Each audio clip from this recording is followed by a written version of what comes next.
Remember, a Hallmark card when you care enough to send the very best.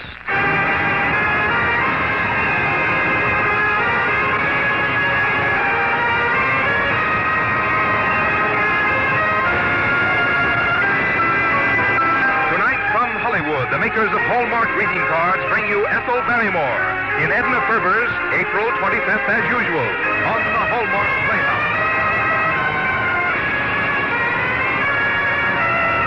Each week, Hallmark will bring you Hollywood's greatest stars in outstanding stories chosen by one of the world's best-known authors, the distinguished novelist, Mr. James Hilton.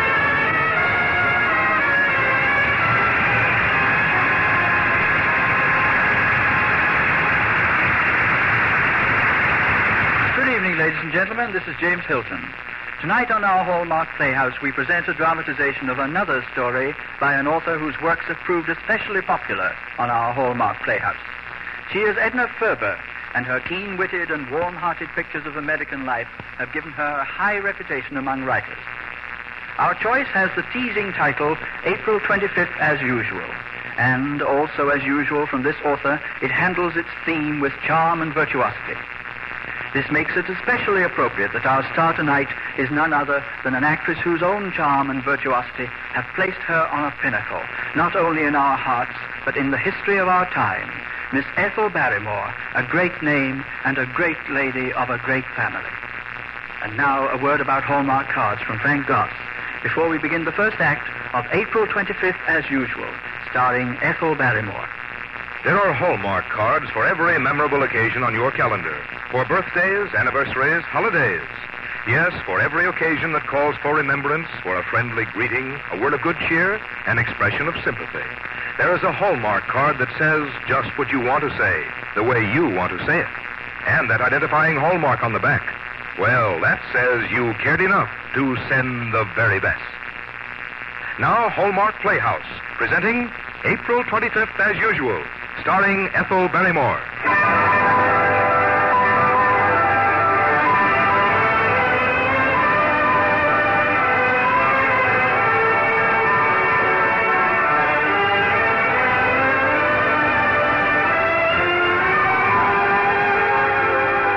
Mrs. Hosea C. Brewster of Winnebago, Wisconsin, always cleaned house in September and April. She started with the attic and worked her purifying path down to the cellar in strict accordance with the unwritten rules for house cleaning. For 25 years, she'd done it. For 25 years, with towels swathed around her head, she had hated it, being an intelligent woman. Now, don't gather from this that Millie Brewster was an ample, pie-baking, ginghamed old soul who wore a crushed-looking hat with a palsied rose on top of it. She wasn't. But September had rolled around, and Millie Brewster was at it again. Miss, I don't know how one attic can hold so many things. Well, that's easy, Miss Brewster. You put them there. I put them there? Why, it's just impossible for one person to have collected so many assorted trunk loads of doodads. You call them doodads, Miss Brewster. I call them junk. Junk, Miss Mers? Do you think I collect junk? Oh, I've been helping you clean house now since the year you were married to Mr. Hosea. That's when you first started, and you ain't stopped since. When are you going to begin throwing some of it away? Guess maybe you're right, Miss Mertz. Does seem sort of silly, doesn't it? But oh well. Once and for all, I'm going to make up my mind to plow through these doodads. Why the hilarity? I'm laughing up my sleeve. You said the same thing last year and the year before that. Miss Mertz, suppose you go on and help Gussie with the downstairs. Uh-huh. You said the same thing last year and the year before that. And don't forget your broom. You said that last year, too, and the year before that. Well, I'll show you, Miss Mertz. When I get through with this attic, there won't be a trunk left. Maybe not even the attic. You think I'm an old sentimental fool, don't you? Well, maybe you're right. Just look at this mess of old theater programs. January 21st, 1923, 27 years ago. And this pressed rose. Hosea gave me that corsage. Tonight I'll never forget. We were in New York, and Martins took us back to meet Billy Beck. Oh, she was beautiful and so wonderful. And Hosea said she couldn't hold a candle to me. It was silly. Maybe I'll just keep this one program and throw the rest out. Yeah. Oh, for heaven's sake, here's one that starred Victor Moore. I couldn't throw that away. Oh, I don't have time to go through these all. Guess I'll keep the whole pile. Get rid of them some other day. Well, of all things, the little plaid dress Peggy wore when she was 7. Peggy at 7, all golden curls and dimples, saucy and pert as an ice cream soda with whipped cream. Still that way, even if she has grown up, a successful artist in New York. Think I'm going to throw that dress out, Miss Mertz? Not on your life. Now, here's something I should have got rid of years ago. If there's anything as unfashionable as last season's hat, I'd like to know what it is. Yes, into the trash pile you go. Oh, no. I was married in that hat. Oh, well, how much space does a little hat take, anyway? Gracious, do I still have this thing? The costume I wore when I played Juliet. Winnebago Little Theater. Juliet. And Hosea was Romeo. Romeo, Romeo, doff thy name, and for thy name, which is no part of thee, take all myself. Golly, it's been 3 hours since I started to clean this attic. There must be something I can throw out. Mommy, darling. Peggy, what is my baby? You put down that silly old dress, Mommy.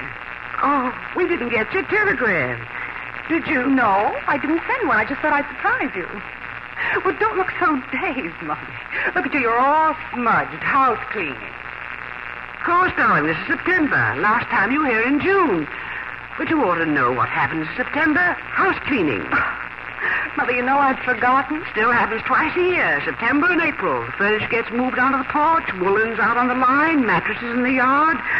Everything can be pounded, beaten, whisked, rubbed, flapped, shaken, aired, is dragged out, and then dragged in again.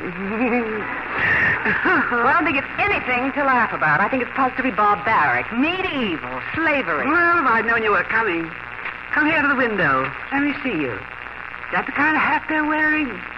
Why, it's a winter one, isn't it, already? Dear me, I just got used to the ankle of my summer one. Now, you stop stalling, Mommy. Do you like cleaning the attic? No, I hate it. Well, then why in the world do you do it? Oh, I've always done it, Peggy. Oh, while they may not be wearing attics in New York, we haven't taken them off in Winnebago. Come on down to the kitchen. Oh, Peggy, you'll hate the dinner. Built around Miss Mertz. You know, boiled. Well, you know what a despot she is. Mommy, is it boiled? Honestly, on a hot day like this. With onions. Oh, Miss Brewster. Yes, Miss Mertz? I found a moth in Mr. Brewster's winter flannels. What shall I do with it? Choke her to death, Miss Mertz. And don't you dare touch any of my doodads in this attic after I leave.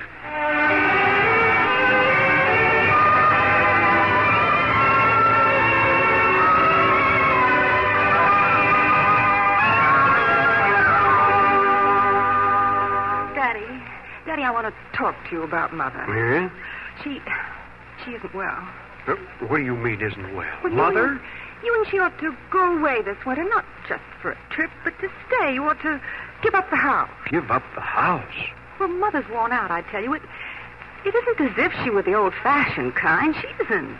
She loves the theaters and beautiful clothes and lobsters and concerts. Oh, sure. She likes them for a change, but for a steady diet, You've got used to this great barracks, and you don't know how unhappy it's making you. Why, Mother said today that she hated it. I asked about the attic, the cleaning and all, and she said she hated it. Did she say that, Peggy? Yes. I never realized. I know, Daddy, and maybe it's time you did.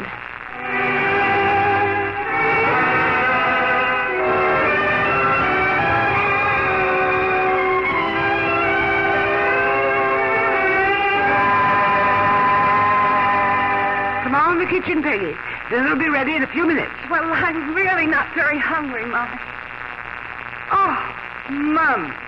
Oh, you darling. Now boiled dinner. Your wonderful tossed salad and cheese souffle and your coffee.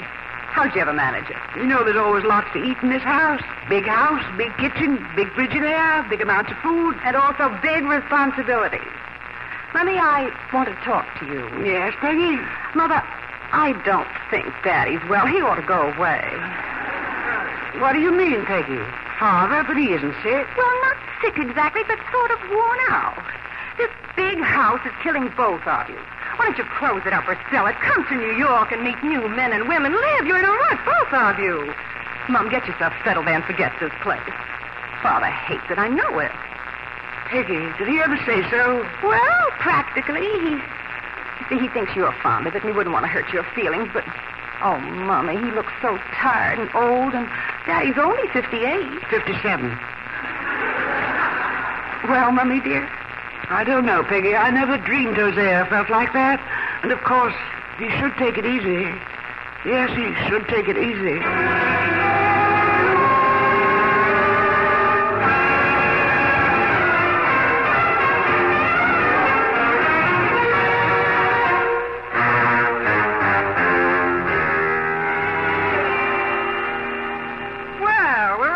In New York. It's wonderful. It's wonderful, isn't it? Yes, baby, wonderful. No more small towns and big houses for us. We're city people now. Isn't it marvelous, Mom, Dad? Oh, sure is. Isn't this a perfect dream of an apartment? Don't you just love it? Well, it is rather nice. Compact. Well, that's it. Compact. No unnecessary corners to collect dust and stuff. You're not disappointed, are you? No, darling. It's just that, well, the rent's so high. At that price, I thought the furniture would be solid gold inlaid with rubies and picked out with diamonds. Yes, it looks more like it was picked out at the dime store. Daddy, you're going to adore it, I know. Where's the kitchen, Peggy? You'll never guess. Right behind this screen, see? Why, the whole thing would be lost in one corner of my china closet. Well, it's big enough. This tiny gas range will cook steaks, chops, roast, and it'll be more like play than work. Where's the refrigerator? Mother, you're leaning your elbow right on it. Small, isn't it? Why is the ceiling so high? I feel as if I was standing at the bottom of a well. That's because this is a studio apartment. The bedroom's upstairs. You even have your own balcony. Balcony. Say, this is your first night here in the apartment, and we're going to have our own opening night. Mr. and Mrs. Brewster, for years, I've listened how on one very memorable occasion you played Romeo and Juliet for the Winnebago Little Theater. Well, there's your balcony. This is a command performance. Let the play begin. Oh, no, you don't. Romeo? Well, I'm ready. What are we waiting for, Millie? Well, all right. I'll do it for you. I'll do it for you, Jose. The play's about to begin. Millie. Romeo, wherefore art thou, Romeo? Deny thy father and refuse thy name, or if thou wilt not, be but sworn my love, and I'll no longer be a Capulet. Shall I hear more? Shall I speak at this? 'Tis but thy name that is my enemy. What's it a name? That which we call a rose by any other name would smell as sweet. So Romeo would, were he not Romeo called, retain that dear perfection which he owns without that title. Romeo, doff thy name, and for that name which is no part of thee, take all my soul.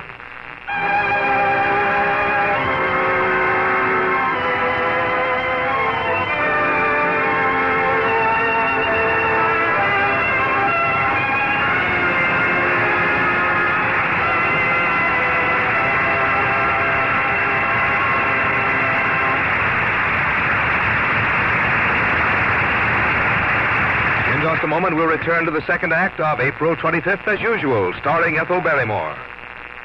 You know, when you buy greeting cards, they are never for yourself. You buy them only for others. You buy them to carry your friendliness, your sympathy, or appreciation, or affection to other people. This is why the makers of Hallmark cards consider the words on every greeting card so very important. They are aware there is no magic like the magic of words to reach the hearts of others. What power words have to deepen the affection of those you care for, to heighten their happiness on festive occasions, to comfort them in sorrow, to strengthen ties of friendship, and what power words have to make new friends. For every person, for every occasion, you will find Hallmark cards to say just what you want to say, the way you want to say it. And every Hallmark card will speak also of your own good taste by its perfection in every detail of color and design and craftsmanship. That's why I'm sure if you were to ask any group of friends what name they think of in greeting cards when they want to send the very best, they will quickly answer Hallmark cards. So it is easy to remember, it would be difficult to forget, to look for that hallmark on the back of every card you choose, because you care enough to send the very best. Now back to James Hilton and the second act of April 25th as usual, starring Ethel Barrymore.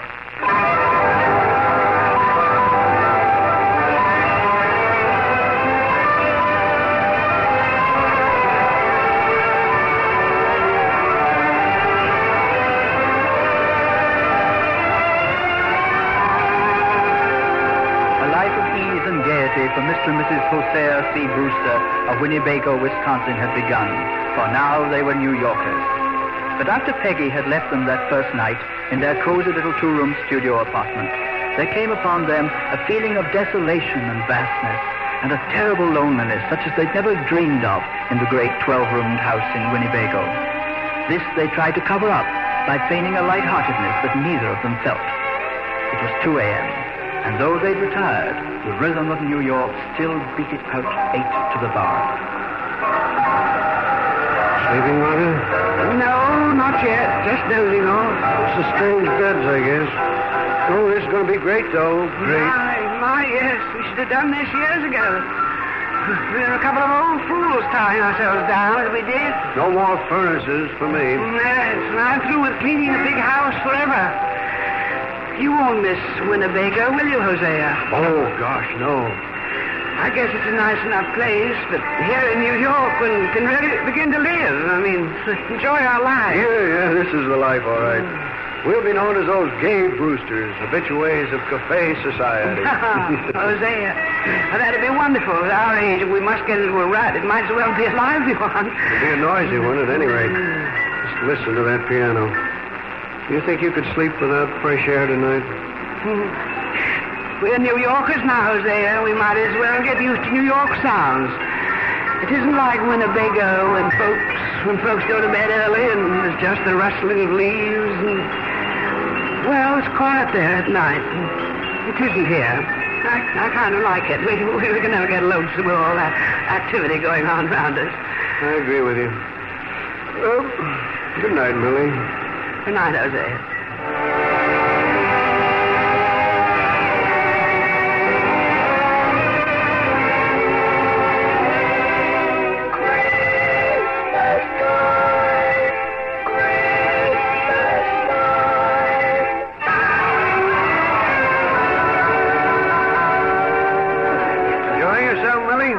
What a question to ask, Hosea. Just imagine our Peggy giving a Christmas party especially for us. Well, why not? We gave her a party every year until she was 18. This is so exciting.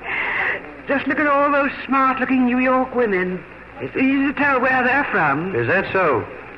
Millie, they're all from the Midwest. As far as I can make out, there's only one real New Yorker in the whole caboodle of them. Oh, which one's that? That kind of plain one over there. Sensible looking with the blue suit. I'd like to talk to her, Hosea. Take me over. Well, just go on over and introduce yourself, Millie. Make believe you're sophisticated. Oh, that isn't the way it's done in Winnebago. Oh, you're in New York now. Go on over. All right, but I know I'm doing the wrong thing.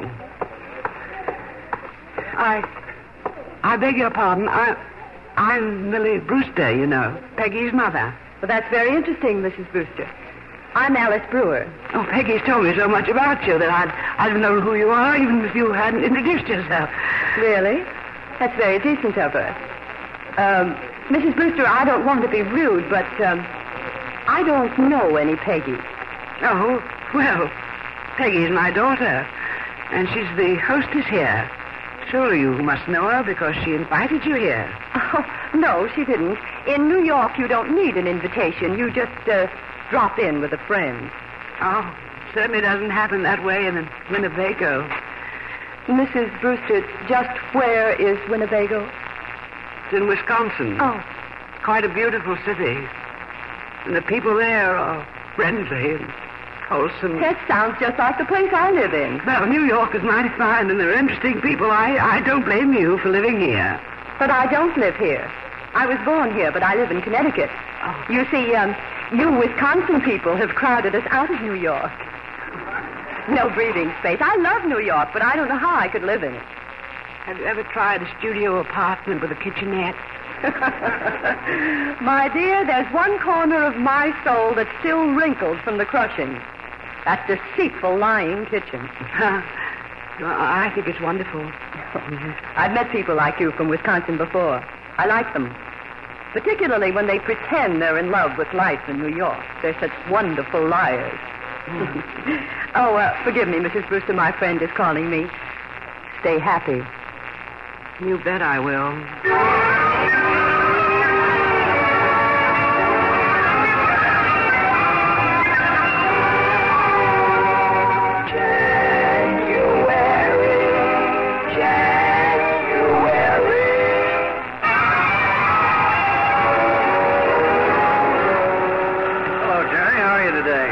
January, Mr. Brewster. You know, it's mighty decent of you to stop and speak to me all the time. Just a doorman. Well, Jerry, you're a friend. You're like home folks. I count it a blessing that you talk to me. It is lonesome in New York, isn't it? Have you noticed it, too? I sure have. Well, there are times when thoughts of home kind of creep up on you, but... Well, Jerry, as far as I'm concerned, I think New York is a mighty fine place.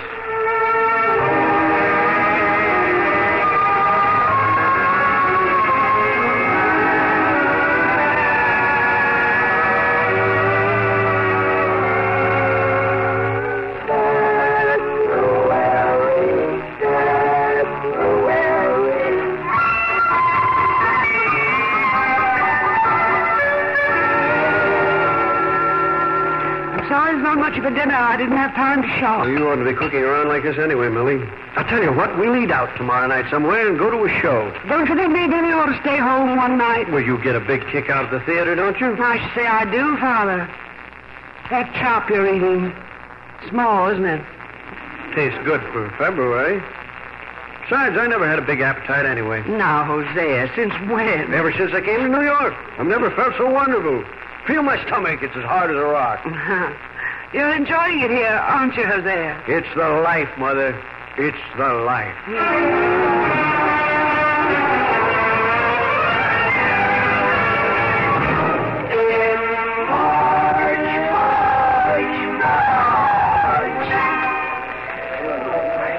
Peggy, the prices they ask for hats here. I'm not going to buy one till I get back to Winnebago.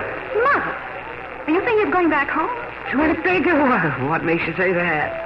Mommy, aren't you happy here? Why, what a question to ask. I just love it here.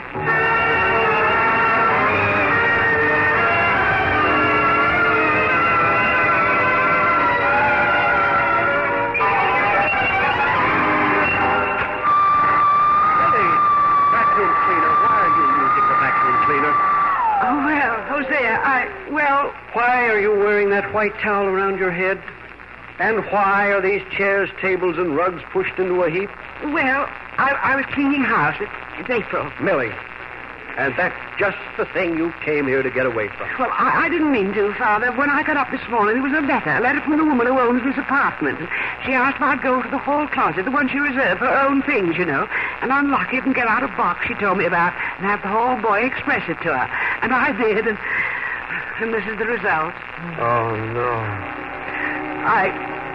I don't know. It made me, well, not homesick, Jose. Not homesick exactly, but there in the little closet were boxes crammed full of doodads, and it just set me to thinking... Mother, let's stop fooling each other. Let's go home. When? Now. But Jose, Peggy, this flat, the lease runs until June. Now. Unless you want to stay. Unless you like it here in this make-believe, double-barrel duplex do-funny of a studio thing. Let's go home, Mother. Yes, Jose. Let's go home and breathe.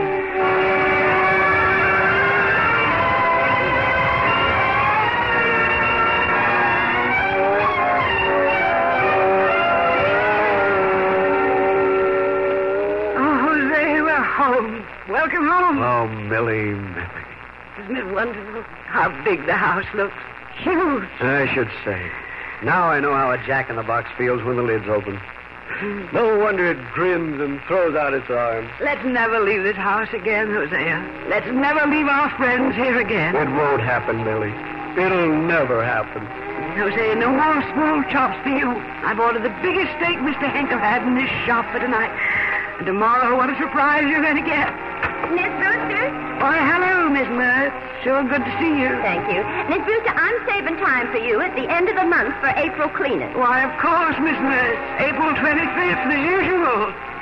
April 25th, as usual.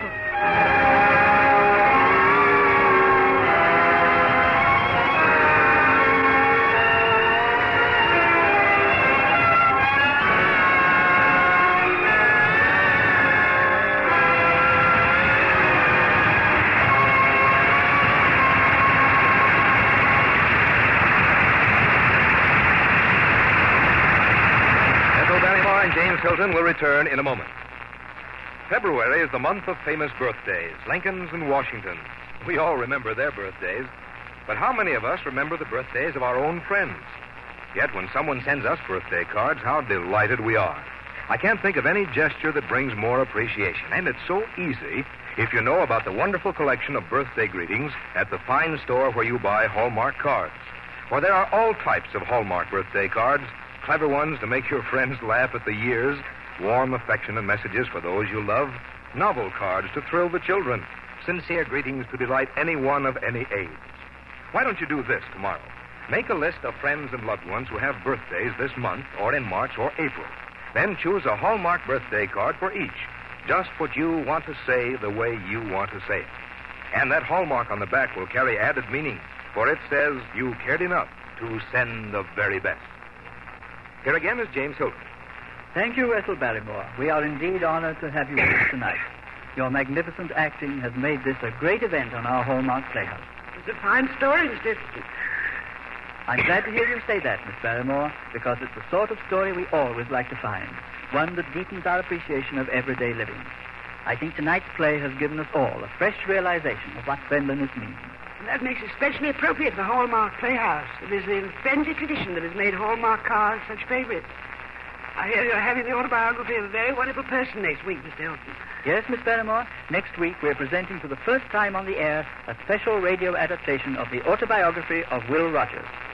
This is one of today's bestsellers, as well it should be, being the story of one of the great Americans of this century. Also, Miss Barrymore, we're especially proud that we shall have with us on our Hallmark Playhouse then Edward Arnold and Will Rogers, Jr. This sounds like a memorable occasion, Mr. Hilton. We're certainly looking forward to it, Miss Barrymore. Our Hallmark Playhouse is every Thursday. Our director-producer is Bill Gay. Our music is composed and conducted by Lynn Murray, and our script tonight was adapted by Jack Rubin. Until next Thursday, then, this is James Hilton saying good night.